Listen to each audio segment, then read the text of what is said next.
So you may know that having a writing portfolio is essential for landing that dream job or that dream client for your writing career. And you also might know that having an online portfolio these days is very beneficial, but you just don't know where to start. So let's talk about it.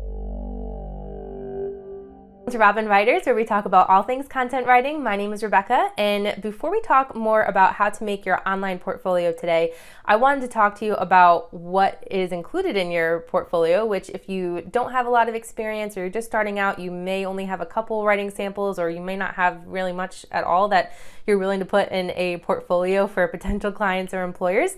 But that's okay, I got you covered today. I have a free guide on how to make an awesome writing portfolio with little to no professional writing experience. I have a whole list of writing samples that you can create on your own by yourself without having to get hired for writing or anything like that. As writers, we can just write and create our own work, and this is a great guide that will help you create a great online portfolio that you can be proud of, even from the very beginning of your career. So I'll include the link for the guide in the description below, so be sure to check that out, and I hope that is helpful for you. So let's get into, once you have your writing samples and you want to create this online portfolio, where do you start? What do you do? Maybe you don't have a lot of website building experience. Maybe you have a little bit, but not sure about a portfolio. So I'm going to walk you through a couple things that you'll want to keep in mind while you're creating your portfolio so you can make one that you're proud of. So first of all, there's a few website services that I would recommend, and this is not a promotional ad or anything for them. This is truly website services that I've either used myself or used the free trial to test it out, and that I would recommend. So I've used Wix and WordPress for several websites, for a bunch of websites. Those are very user-friendly. There's the free packages with them, so you don't have to pay anything. And there's also Squarespace. These are names that you might have already heard of them. They're pretty big names. I've used the free trial for Squarespace, and it is also very user-friendly, very clean, very professional. These are all website services that I continue to use and recommend to others. So if you wanted to check those out just to see what you might like the most, definitely recommend giving those a try. And so once you choose your website service, I want to talk about the different pages of your website that you'd want to include. Nowadays, for modern websites, it's not just going to be always one page that you just scroll down for everything that you need. With Google and the algorithms and how to best be found online, if that's something that you're also wanting to just get discovered online through a search engine, what I'm going to talk about are a few ways that you can organize your website the best to be found online. And also to better organize your website just so that it's clean and it's easy to navigate. Now, and before I start too, this is not the only way to build a website. These are just tips that I like to talk about and that I've used myself that I think are helpful to consider at least. So like I said, first we're going to have the home page. This can be a very simple page. It can just kind of communicate who you are, what you're doing, and what might be available on your website, on your portfolio website. So it can be anything from just a picture and then a couple buttons that say writing samples, about, contact. It can be super clean, super simple. Next, you might want to include your education on a separate page. So if you want, or even if you have certifications, if you have academic achievements, anything like that you might want to highlight, feel free to do that, but just have it on a separate page, on its own page, because also a lot of times the name that you use for each page will help search engines find your website better. So, if someone types in like writing samples in a Google search, if you have a page named writing samples, then your website has a chance to appear in a search result. So that's just one example. Or if someone types in writing, any word that's in the name of your page, you have an opportunity to appear in a search result if your website is performing well.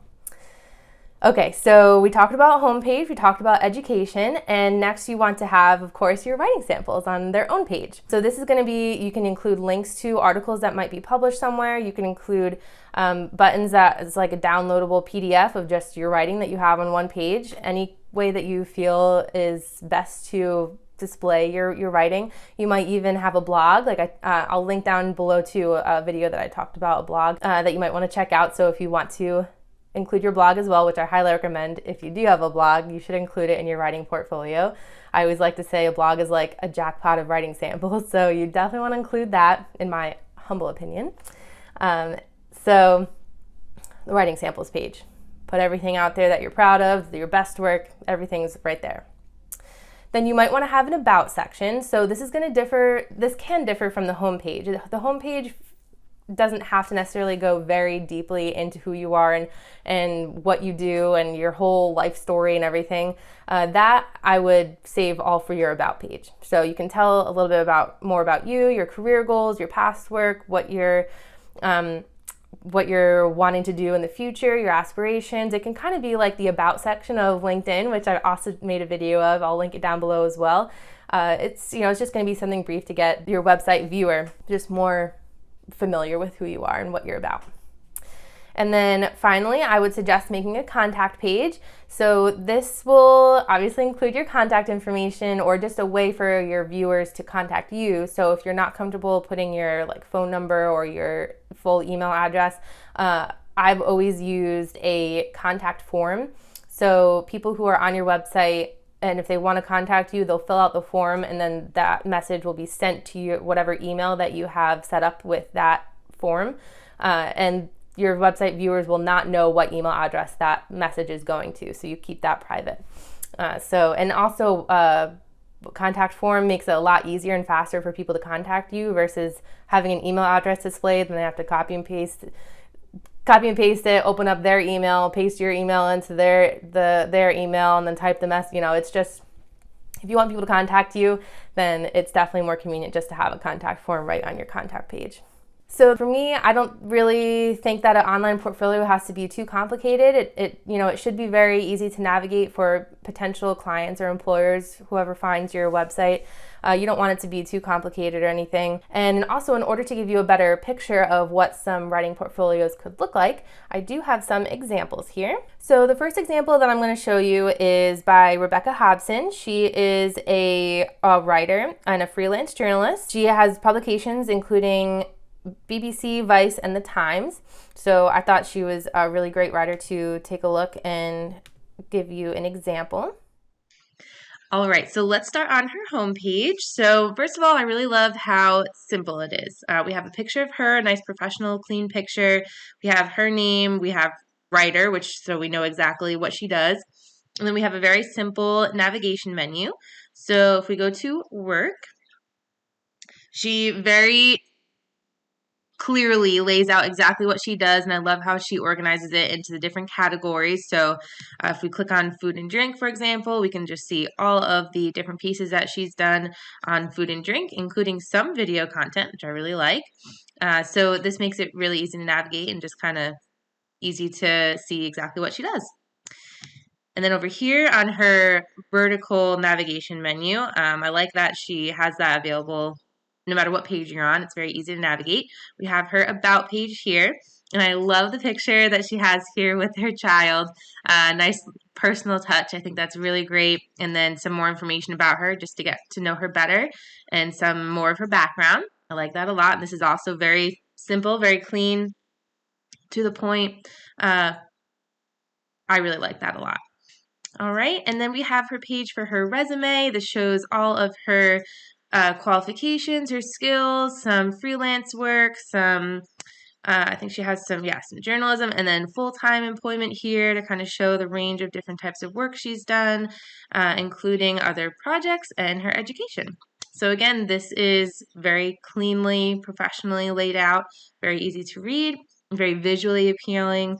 Not only does it have a lot of great information, but she makes it very visually appealing by having it with the different spacing that she has, the format, different fonts, different smaller paragraphs kind of broken up, bulleted items. I think this is really great.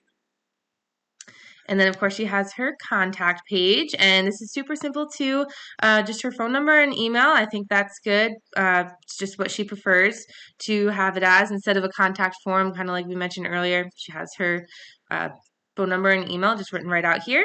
And I also like how she has her social links right here. This is very important to have on every page, no matter where we are, in her portfolio. We always have these icons that appear. So they never go away. We can click on them whenever, and they will link right to her, the respective social media accounts.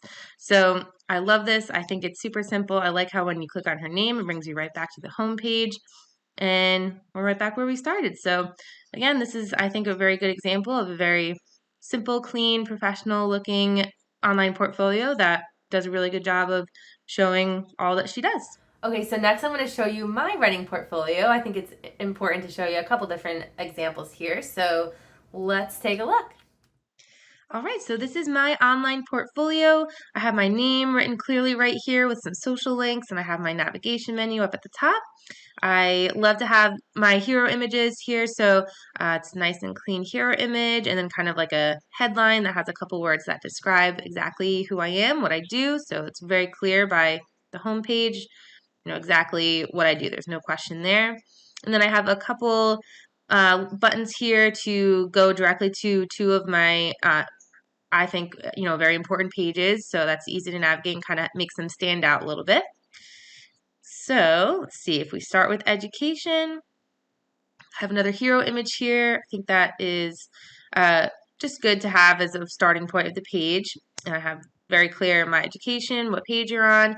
And I have a little bit more of an explanation on my education page. It kind of turned into an about page / education page only because I felt like I wanted to be clear about how I started with animal science and then got to English and marketing, what I do today. There's a bit of a journey that happened, and I wanted to make sure that was clear on how I got to be where I am today through this page, in case there was any confusion or just curiosity about, how I ended up here. So I kind of wrote it out more here on this page to be more clear. All right, so then if we go to my writing, I have another hero image here. My writing, I think this is important to have the page that you click on so that people know, what page you're on. They definitely got to the right page. So here I have a pretty simple call to action. Check out my blog, freelance publications, and other writing samples.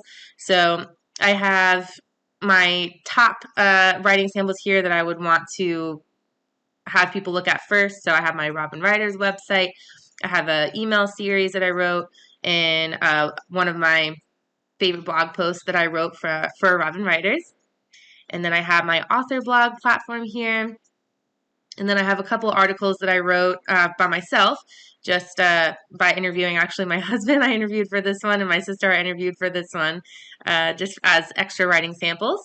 And then I have 3 publications that I had done through a freelance job that I had a few years ago, and I wanted to link them here. So I just like to keep that pretty simple. I think it helps to have the pictures that go along with the links and the little blurb if you wanted to have a little blurb. And then the read now button, I think it just makes it look nice with the pictures along with the little buttons. That's just kind of how I chose to format it, just to make it look professional and clean. And then I have my blog. This is one of my author blog that I have here that is just making it very easy to bring that to attention. So instead of, like, if I want someone to know that I have a blog and see my blog, instead of relying on them to go to my writing and seeing it here, I have it also in the navigation menu, so that just kind of brings it more to the forefront. So if someone clicks on it, it's going to click right out to my blog, just like this. And I have Rebecca DeFabio because that's my maiden name that I chose to use for my author platform in my books that one day will be published. So stay tuned on that. And then I have the contact page. Nice hero image here again. Contact me. Little blurb. Very simple contact form, message box, and send. I like to keep it super simple. I also have my social icons in the bottom here, as well as the top still, no matter what page you're on, just like Rebecca Hobson, no matter what page you're on, my header here is always going to stay the same with my social links. And that is about it for my portfolio. So as you can see, there's multiple different ways that you can create an online portfolio. There's no right or wrong way to do it, really. There's just different different styles, different pages you can include, different types of ways you can organize your website and your projects.